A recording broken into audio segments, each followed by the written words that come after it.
Labą dieną, gerbiami dešimtokai, toliau mes sprendžiame uždavinius ir dabar spręsime trečią uždavinį iš 34 puslapio apie ūkininką. Tai įsijunkime, pirmiausia perskaitysiu sąlygą, tai ūkininkas nusprendė virve pažymėti stačiakampį plotą, kuriame sodins ankstyvasias bulves. Virvės ilgis lygus kintamasis M metrų, sveikasis skaičius.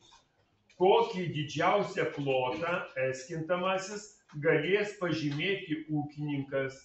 Rezultatą pateikite sveikuoju skaičiumi. Gali likti nepanaudotas virvės galas. Nu, čia parodyta, koks turėtų būti. Tai gerai, tai dabar mes išsiaiškinsime, kaip tas uždavinukas sprendžia. Čia prieš tai mes išjungsim buvusi ir pažiūrime programą įsijungiame ir bandome išspręsti šitą uždavinuką. Tai susikūrėm naują kodė bloko programinę aplinką.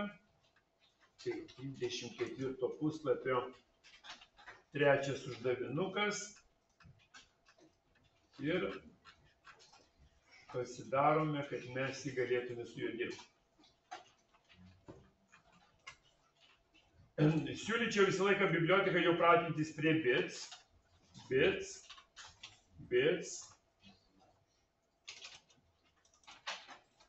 std, c++, h. Jinai universali, jeigu kitais metais pasirinksite informatiką 11 klasiai, pas mokytoją Liokaitį, tai jis visą laiką pratina prie šitos bibliotekos, nes jis ir egzaminuose dalyvauja, ir su programavimu mokina. Ir čia parašy šitą biblioteką ir tada ramu, nereikia kitokių nei Jostream, nei Jomanyk, nei Fstream, nieko nereikia, tik šitą vieną biblioteką parašus, viskas gaunasi tvarkingai.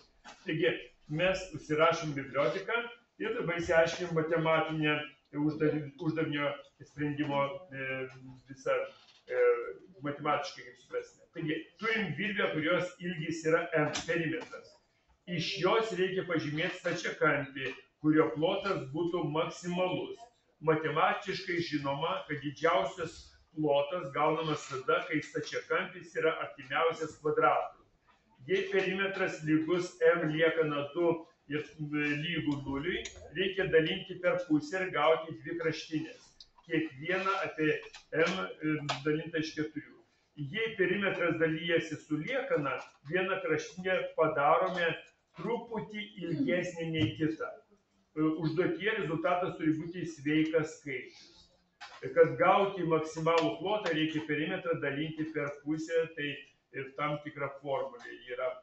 Norint didžiausio ploto kraštinės turi būti kuo arčiau vienas kitos, tai A lygu P dalinti iš 2, B lygu P minus 10 ir taip toliau. Taigi, dabar bandykime, reiškia, sprendimą padaryti.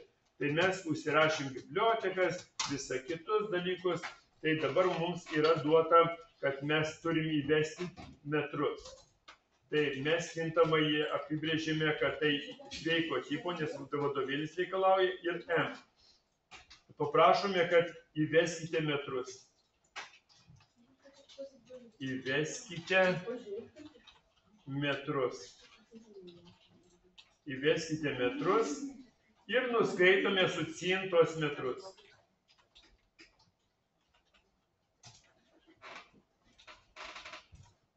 Štai mes turime pradinius duomenis.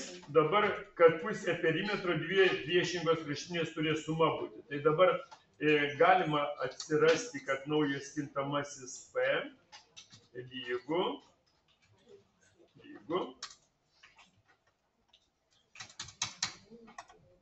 M padalinti iš 2.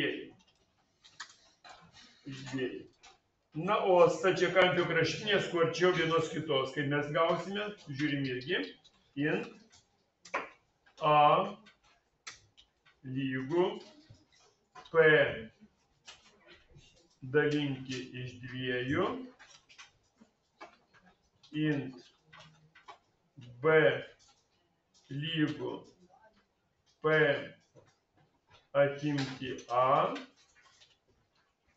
Ir mūsų jau galutinis, jau S kintamasis, kurį mums reikės parodyti, S lygu A dauginti iš B.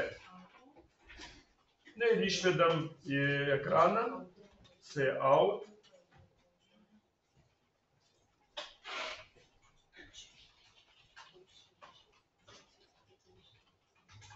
Kabutės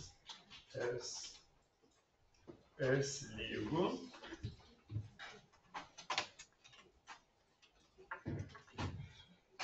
S rezultatą išvesti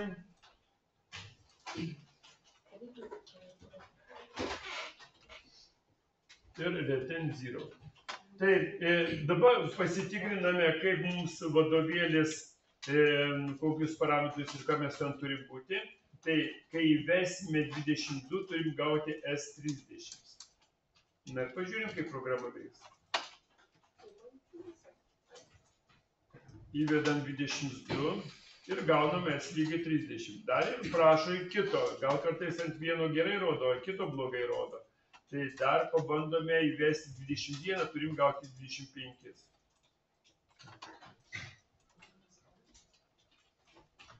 Ir gaunam 25. Taigi programa gerai dirba, dar kartelį aiškinu, mes panaudojame universalią biblioteką, kviečiu visą laiką naudoti ją tą biblioteką bits std c++h, va, jinai ten daug talpinanti yra, mūsų mokykliniai praktikoje pilnai jos užteks.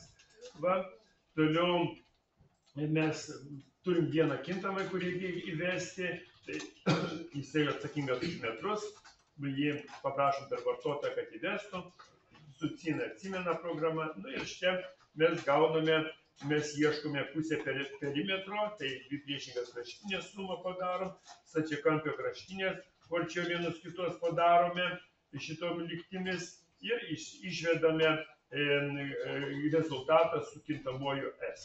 Tai kaip ir viskas. Ačiū labai, kad žiūrėjote ir štai viską.